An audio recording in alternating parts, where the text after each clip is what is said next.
Online school में आपका स्वागत है। मैं सुमन शर्मा आज आपके सामने शिक्षण वीडियो से रिलेटेड जो अगला अपना टॉपिक है वह लेकर के उपस्थित हुई हूँ। तो हम स्टार्ट करते हैं।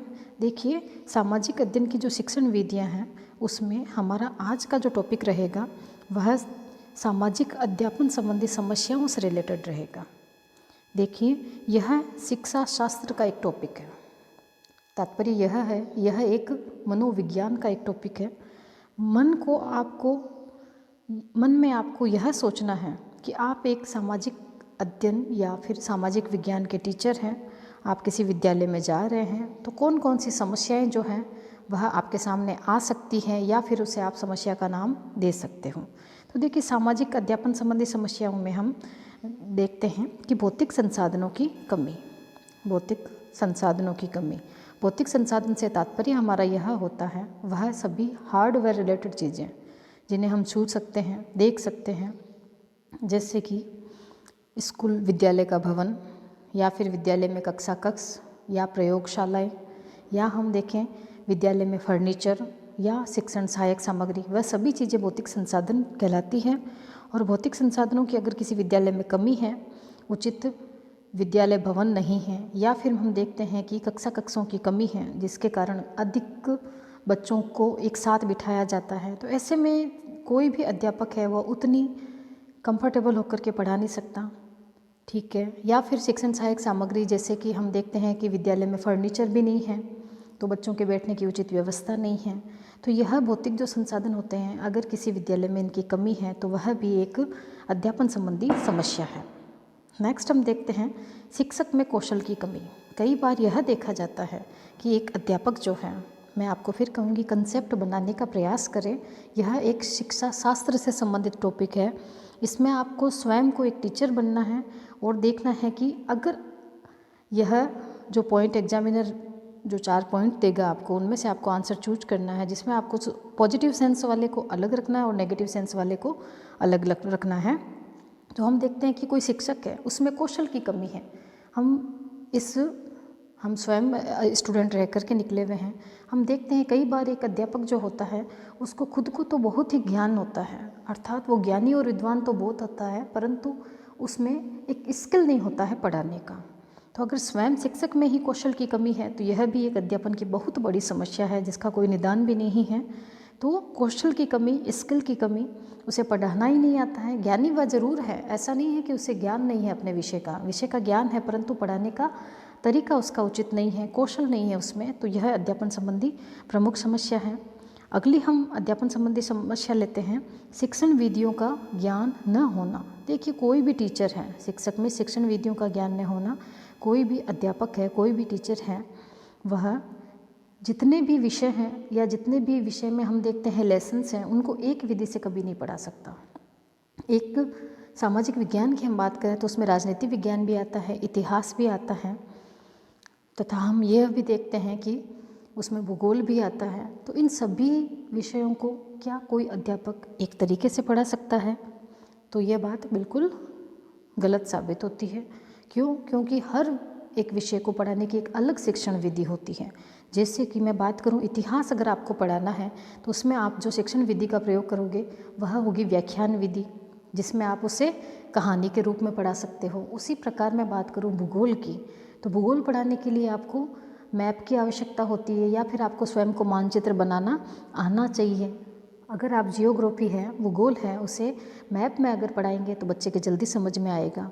उसी प्रकार राजनीति विज्ञान में हम छोटे छोटे पॉइंट्स देखते हैं, जैसे कि संसद अगर आपको टॉपिक पढ़ाना है तो संसद के 2 सदन में ही क्लास के जो बच्चे हैं उनको अलग अलग सदन बना करके बिठा सकते हैं, एक प्रेसिडेंट बना सकते हैं।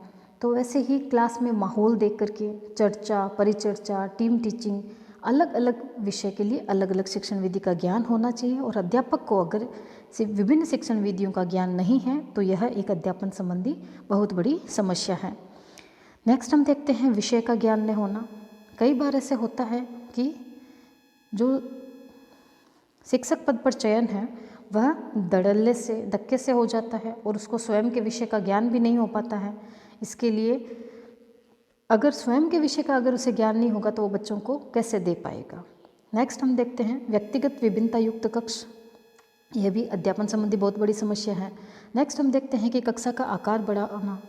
कई बार देखा जाता है कि विद्यालय में अध्यापकों की कमी होती है, इस कारण 2 से 3 क्लासेज को एक साथ बिठा दिया जाता है, या फिर विद्यालय भवन में हम देखते हैं कक्ष की कमी होने के कारण बहुत सारे बच्चों को एक ही क्लास में एक साथ बिठा दिया जाता है।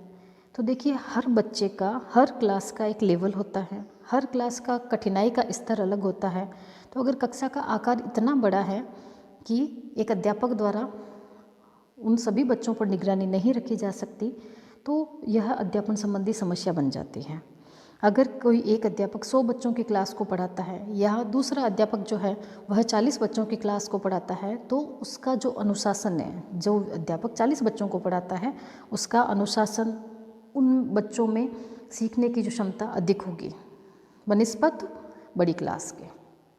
अगली जो अध्यापन संबंधी समस्या है उसको हम देखेंगे। तो देखिए, अनुदेशनात्मक साधनों की कमी।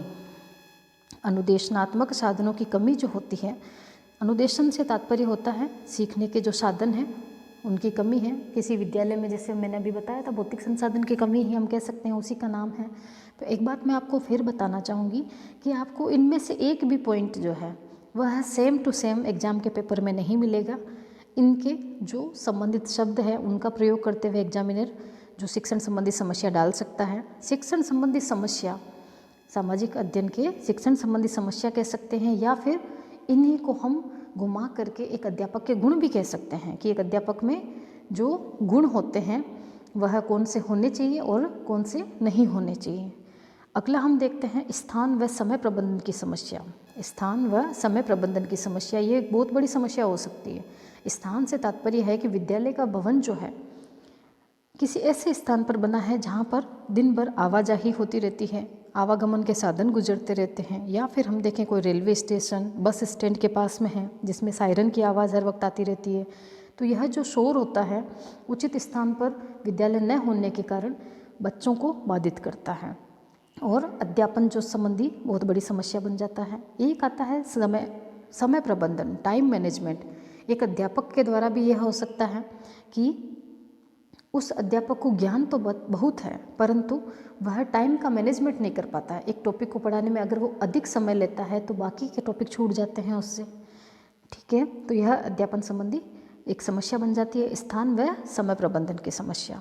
नेक्स्ट आता है विद्यालय में धन संबंधी समस्या। यह भी एक बहुत ही बड़ी समस्या है, बजट संबंधी समस्या। अगर किसी विद्यालय भवन में उचित समय पर उचित राशि नहीं उपलब्ध होगी तो उस विद्यालय का विकास भी संभव नहीं होता है, क्योंकि प्रत्येक विद्यालय में, उदाहरण के लिए मैं छोटा सा उदाहरण लूँगी कि बजट इतना भी नहीं है कि विद्यालय में श्यामपट्ट या फिर हम कहें कि चौक, डस्टर आदि सामग्री जुटा पाएँ।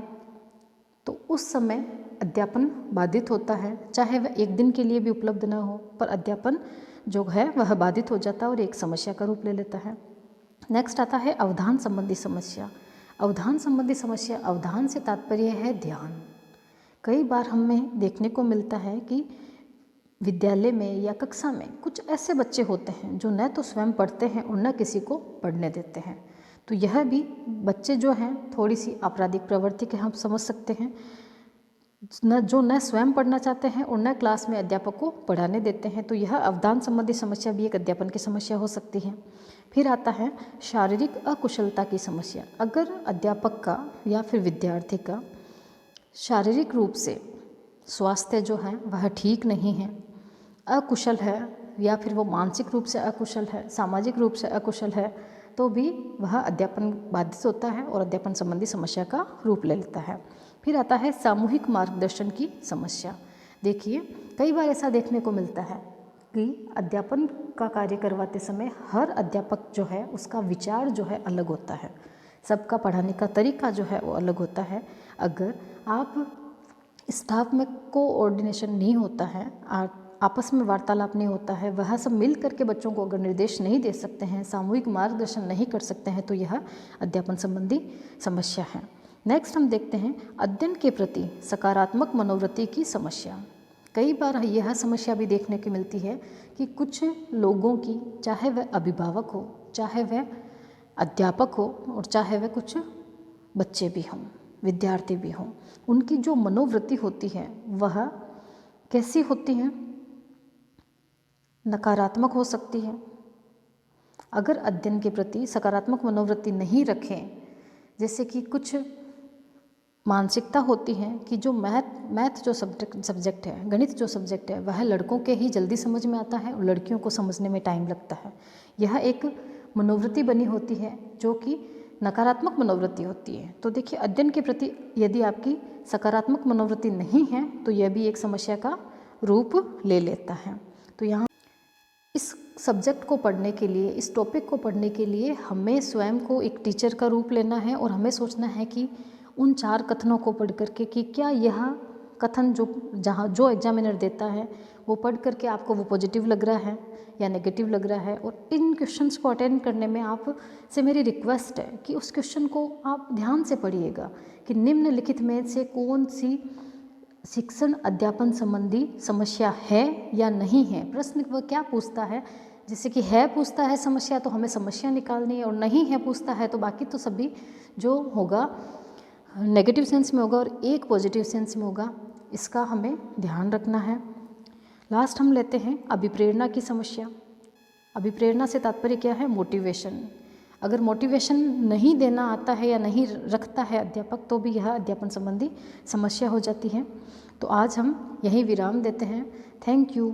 चैनल पर आने के लिए आपका बहुत बहुत धन्यवाद। प्लीज़ चैनल को लाइक, शेयर एंड सब्सक्राइब ज़रूर करें। Thank you.